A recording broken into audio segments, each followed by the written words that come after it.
ഇതെന്താ ഹാക്ക്? ഇതെന്താണ്? അഞ്ജനൊന്ന് കാണിക്കട്ടെ.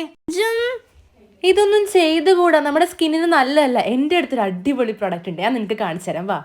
യൂട്യൂബിലൊക്കെ ഇങ്ങനെ ഒരുപാട് വൈറലായിട്ടുള്ള ഒരു പ്രൊഡക്റ്റ് ആയതുകൊണ്ട് ഞാൻ ഇത് വാങ്ങിച്ചതാണ്. നമ്മൾ ഈ സ്കൂളിലൊക്കെ ഇങ്ങനെ ബെഞ്ചിൽ കൈ കുത്തിയിട്ട് കൈമുട്ട് കറുക്കുന്നവരൊക്കെ ഉണ്ടെങ്കിൽ നിങ്ങളെ കമൻറ്റിൽ അറിയിക്കുക. അങ്ങനെ എൻ്റെ ചെറുതായിട്ടൊക്കെ ഒന്ന് കറുത്തിട്ടുണ്ടായിരുന്നു. അപ്പോൾ അതുകൊണ്ട് തന്നെ ഞാൻ ഈ ഒരു ഡേം ഡോക്കിൻ്റെ 5% ഗ്ലൈക്കോലിക് ആസിഡ് അണ്ടർആം ട്രീറ്റ്മെൻറ്റ് ഞാൻ ഈ പറഞ്ഞ പോലെ കണ്ടിട്ട് വാങ്ങിച്ചതാണ്. അപ്പോൾ ഇതും ഒരു മൾട്ടി പേർപ്പസ് പ്രൊഡക്റ്റ് ആണ്. ഞാനിപ്പോൾ ഇത് കുറച്ചായിട്ട് യൂസ് ചെയ്തിട്ടുണ്ട്, എനിക്ക് നല്ല ഇഷ്ടമായിട്ടുണ്ട്, അടിപൊളി പ്രൊഡക്റ്റ് ആണ്. അപ്പോൾ ഇതെങ്ങനെയാണെന്ന് വെച്ച് കഴിഞ്ഞാൽ നമ്മുടെ dark elbows, dark neck, dark knees, dark ankles ഒക്കെ ബ്രൈറ്റൻ ചെയ്യും. അണ്ടർ ആംസ് മാത്രമല്ല, ഡെർമറ്റോളജിക്കലി ടെസ്റ്റഡ് ആയിട്ടുള്ള എക്സ്പേർട്ട് അപ്രൂവ്ഡ് ആയിട്ടുള്ള പ്രൊഡക്റ്റ് ആണ്. നമ്മുടെ സ്കിൻ ടോൺ ഒക്കെ ഈവൻ ഔട്ട് ചെയ്യുന്നതായിരിക്കും. 8 വീക്സ് നിങ്ങൾ യൂസ് ചെയ്താൽ നിങ്ങൾക്ക് നല്ല ഡിഫറൻസ് കാണാൻ പറ്റുന്നതായിരിക്കും. ഇങ്ങനെയുള്ള അണ്ടർ ആം ട്രീറ്റ്മെന്റ് പ്രൊഡക്ട്സിനൊക്കെ ഭയങ്കര വിലയാണ്, പക്ഷെ ഇതിന് നല്ല രീതിക്ക് തന്നെ ഡിസ്കൗണ്ട് ഓഫർ ഒക്കെ ഉണ്ട്. ടാഗ് പ്രൊഡക്ട്സിൽ കൊടുത്തൊന്ന് ചെക്ക് ചെയ്ത് നോക്കുക.